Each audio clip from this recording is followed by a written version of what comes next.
This is the story, the fantastically true story, of Herbert A. Philbrick, who for 9 frightening years did lead 3 lives. Average citizen, high-level member of the Communist Party, and counter-spy for the Federal Bureau of Investigation. For obvious reasons, the names, dates, and places have been changed, but the story is based on fact. The Communist Party plans carefully toward its goal of destruction. You are about to see one such plan traced step by step, and the counteractions of the FBI.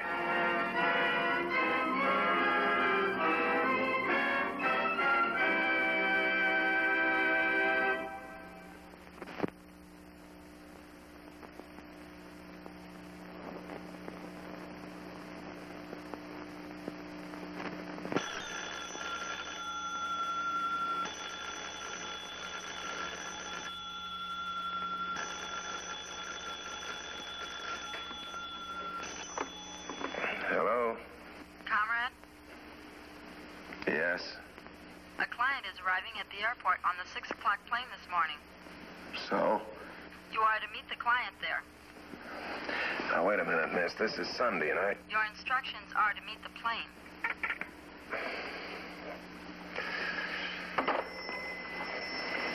What is it, Herb? It's our hobby, darling. I gotta meet a client at the airport this morning. In the middle of the night? Well, it's not the middle of the night. It's almost dawn. But surely the client could take a cab and go on. No, darling. I gotta do it. Go back to sleep, Jane. The fact you've been called at all at this hour probably means an important meeting. Something big brewing. And it means you made a contact with the FBI regardless of the risk.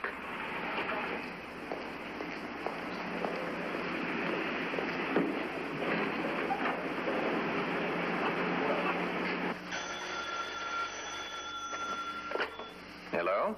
Hello, I'm meeting the 6 o'clock flight from the west this morning. Could you tell me if it's on time? I think it's flight 520. Let me see. Well, that would be flight 502. Yes, they're right on time. Thank you.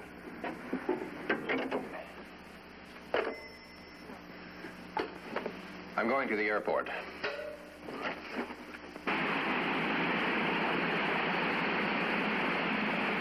Your code message to the FBI was clear enough. Now just hope that Dressler makes it in time.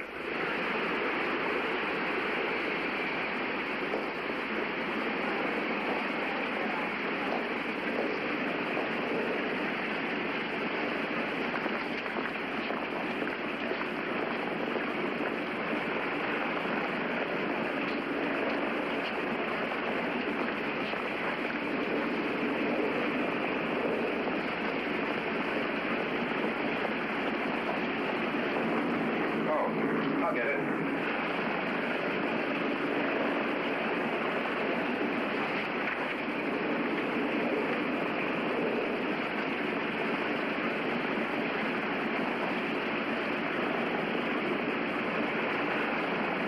You were to fly west on flight 503 departing at 6:15 from gate 7. Board the plane immediately, make no contacts whatever. Fly west. This is ridiculous. You can't phone anyone. You can't even phone your own wife. You've got no luggage, no destination. You don't know what you're to do, and you don't know where you're going to do it.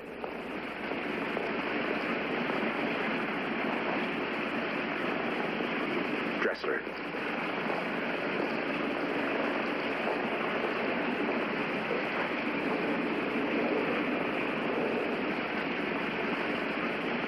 Now to get this letter to him. The newspaper. We've used it before.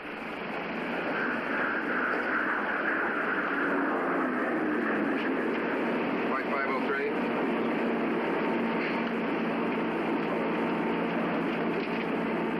Thank you.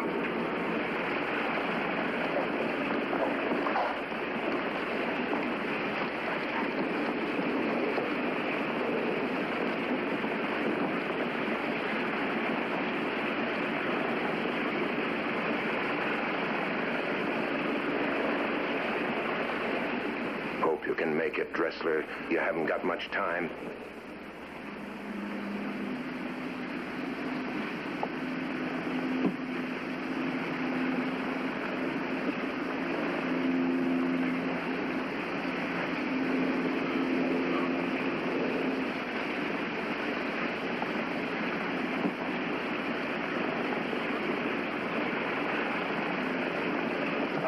Pardon, sir. Is this seat occupied? No.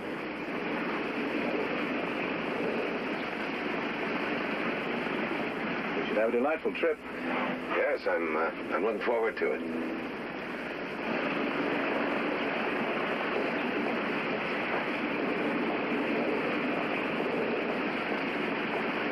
Travel west often? No. No, not too.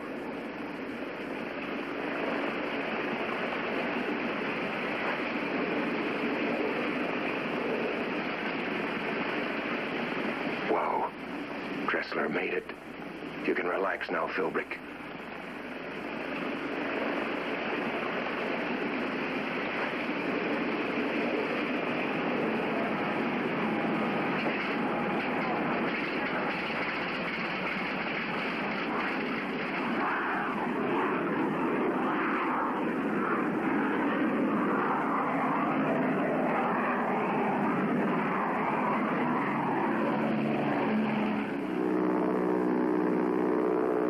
This guy's been asking too many questions. You better test him. Is he a friend or a comrade? Well, stewardess. I'm sorry. Your instructions were explicit. No contacts. Well, this is just a message to my wife. I wanted to know where I am. Your wife is no different than anyone else. When you're on party business, your movements must not be disclosed. Well, now you know. We'll be landing in a few minutes. You are to deliver this letter upon arrival. To whom? To an executive officer to whom you'll be taken. Contact will be made on the concourse at the airport.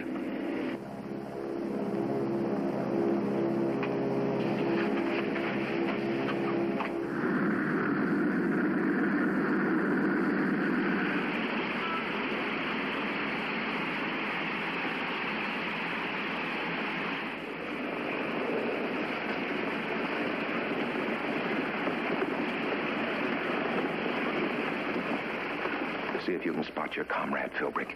He's here, all right. But which one? Where do you go from here? Careful now. Don't make a false move. You're being covered, that's for sure, on a mission as big as this, whatever it is.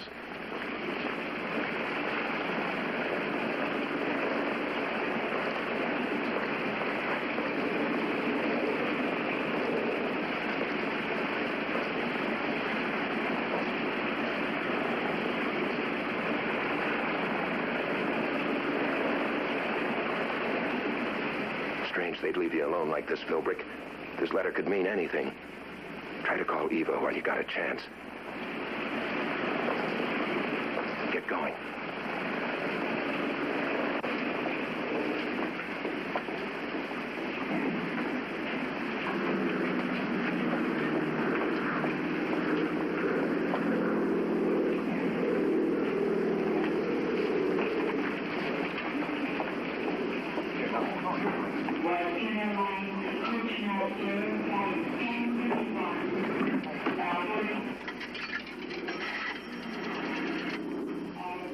Long distance, please. Long distance, I'd like to talk to Mrs. Herbert Philbrick. Crest line 10050.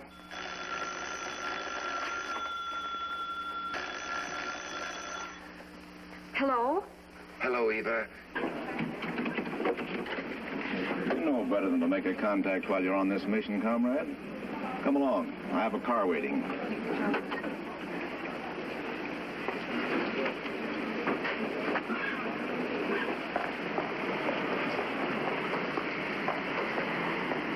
Instructions, orders. Do this, do that. Don't ask questions. Never mind your personal affairs. Do as you're told. Party business comes first, no matter what the sacrifice. Never the person, never the family, never the consequence. It's always the party first, last, and always. Oh, please try again, operator, please. What's that? The party can't be located? But, operator,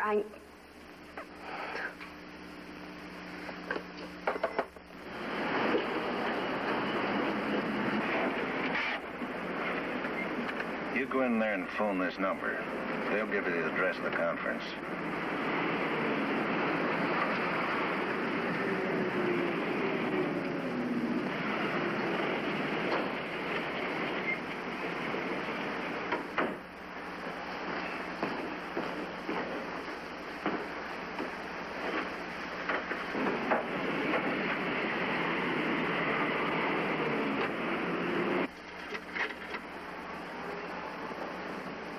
This is the Eastern representative. What's the address, please?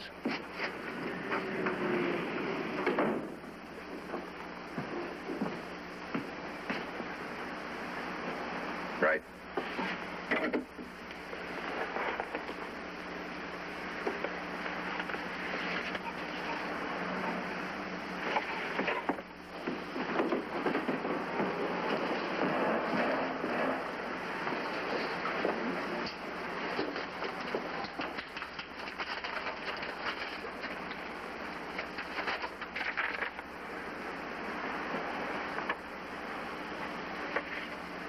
So that's it.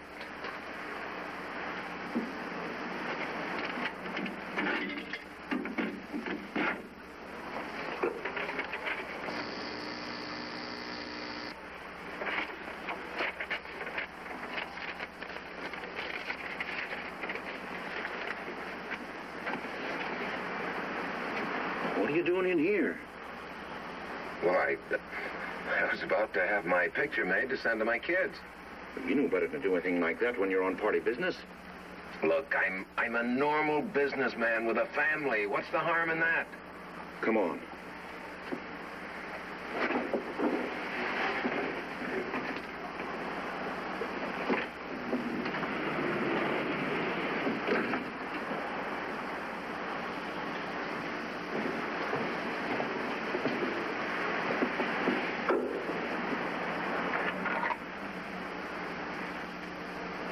The Society for the Preservation of American Freedom, Washington, D.C.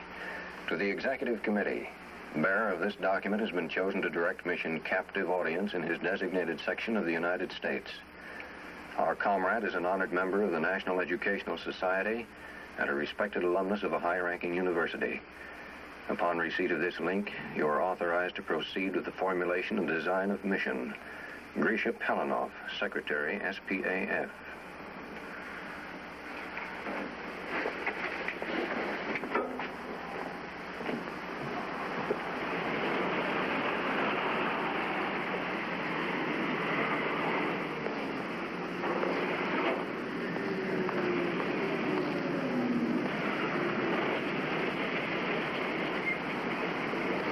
Wonder what Dresser will do. Oh, quit worrying, Philbrick. He'll have the local office go into action. He'll be taking care of you.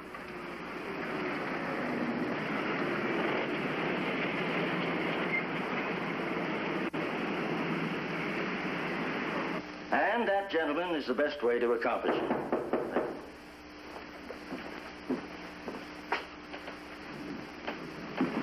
Welcome, comrade. Well, thank you. I believe you have a communication for me. Oh, yes, I have.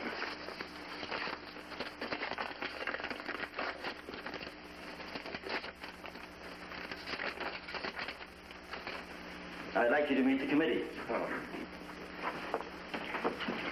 Comrade Stonehouse.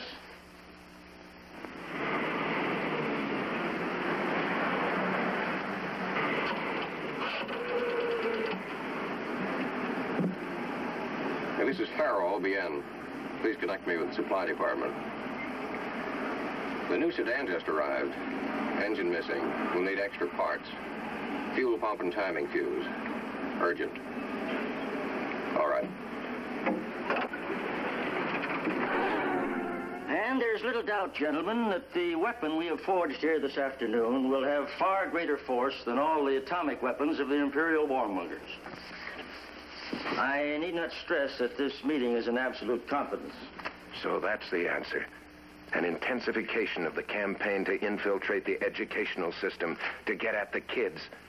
The FBI will know how to meet this new phase of the operation. Hitler said it first. Give me the youth of the land, and I'll take the country without firing a shot. You will be advised accordingly. That will be all, gentlemen. Comrade, you will guard that letter with your life. Yes, of course.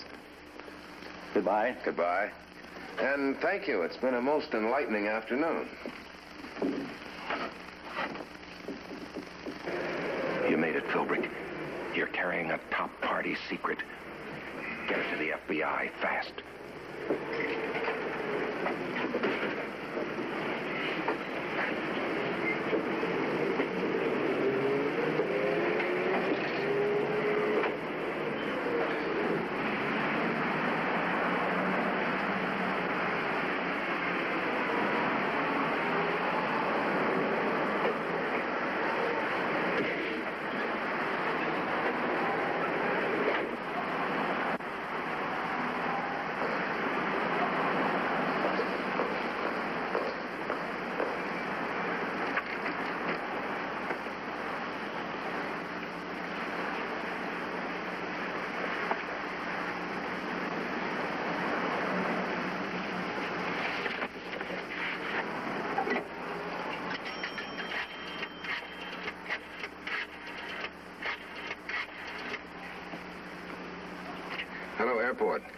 Reservations, please.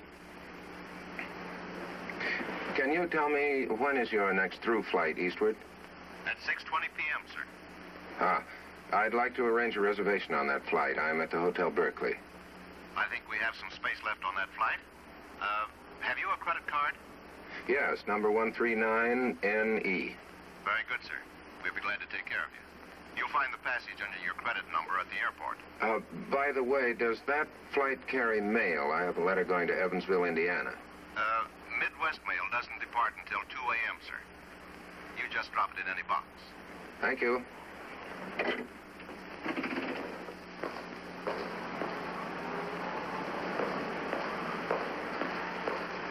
That code message means you're too hot for direct contact with Dressler, and the mission document has got to go to the pre-arranged blind address in Evansville.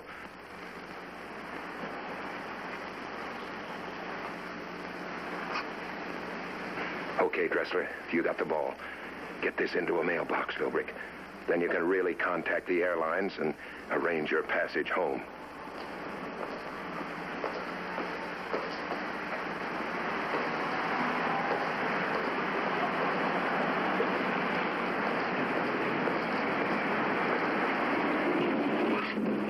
Aren't you overlooking security regulations, comrade? I don't think so. A businessman like myself has to act like a businessman, otherwise people get suspicious. That's right. This letter is to my sister in Indiana. It's kind of a belated thank you note. Save your explanation for the review board, comrade. The review board? Aren't you going a little far over a simple social letter? We have our instructions. Oh, I'm sure you do, but I have mine, too.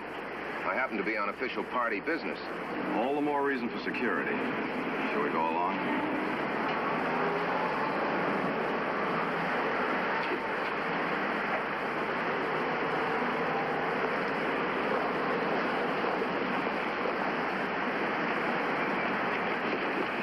Oh, I'm awfully sorry. I was running for the bus.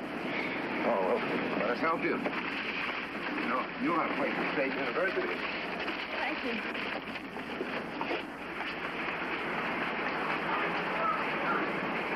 Here's a card.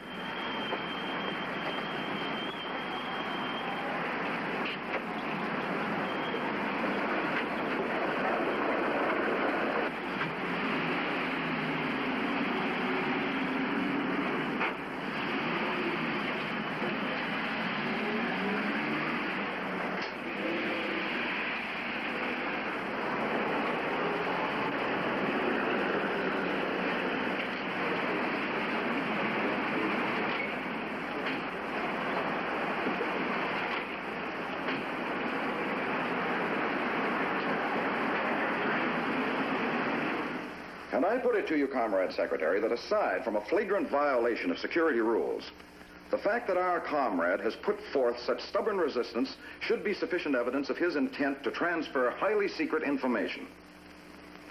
What have you to say in rebuttal, comrade? Only this. That the comrade's supposition is purely hypothetical. I commend him on his diligence, but I remind you that I'm on very important party business. If I weren't trustworthy, I wouldn't have gotten the assignment. Anything further, comrade? Security measures apply to all party members regardless of rank or mission. I charge the accused guilty of a major violation, and I demand that he reveal the content of the letter he carries in his pocket. If the letter content is, as you say, a harmless note to your sister, why do you so persistently refuse to offer it as evidence? Because there's a matter of principle involved. Indeed there is. The principle of the safety of the party. And that comes first, above all. I order you to surrender the letter. And I refuse. That, comrade, should be conclusive. It is. We dislike physical violence, comrade, but it'll be applied if necessary.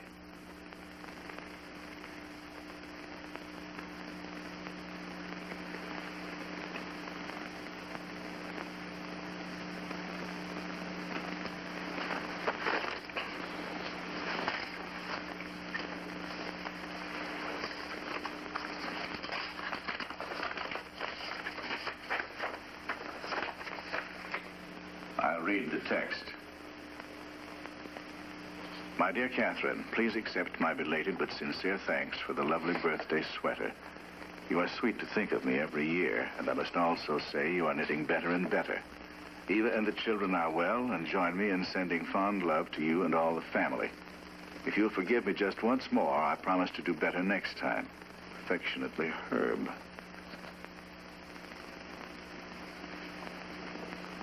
I'm sorry to have put you through this, comrade, but I'm sure you understand. Of course. As a matter of routine, we should like to see the mission document. Just to make certain you still have it. My orders from the executive committee were to guard that document with my life. I intend to do so. Congratulations, comrade. Here you are. Aren't you being rather careless? There's no return address on this envelope. Well, it's just a simple family note. It's not important. It could possibly get lost in the mail. Then your sister would think that you were ungrateful. Yes, we wouldn't want that, would we? Let me put it on. Allow me. As you'll be out of the city, comrade, I'll just put my own name and address on the return. Thoroughness is an admirable trait, comrade. The party is lucky to have you in charge of this district. There you are. And our good comrades will accompany you to the mailbox. We men are so careless about letters. And I shouldn't want you to forget your thoughtful sister. No, of course not. And here's your return passage on Flight 504. It leaves within the hour. I trust you'll have a pleasant journey and a full measure of success with your new project. Thank you.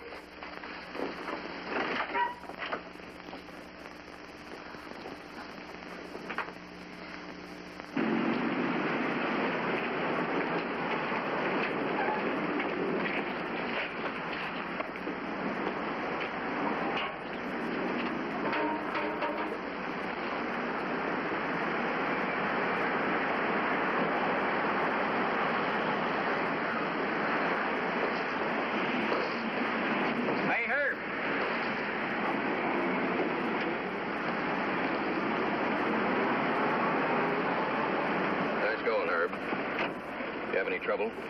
No, but I would have if it hadn't been for that clever young operator of yours. Even I didn't know she switched letters on me when she crashed into me. Yeah, she's a pretty adroit operator. What's your analysis of Comrade Reed? Very shrewd character. He's the boss in this area. Boy, he had me going for a while. And he put his own return address on that envelope. Hope it doesn't come bouncing back to him. It won't. The postman who collects the mail works for Uncle Sam, too.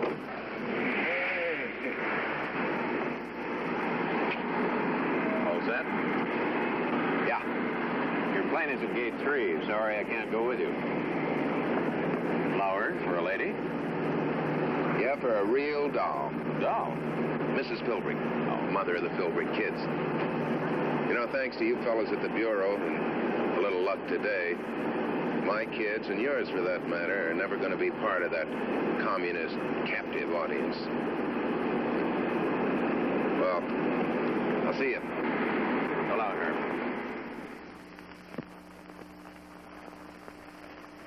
A communist plot that depended on secrecy became completely worthless due to the constant vigilance of the FBI.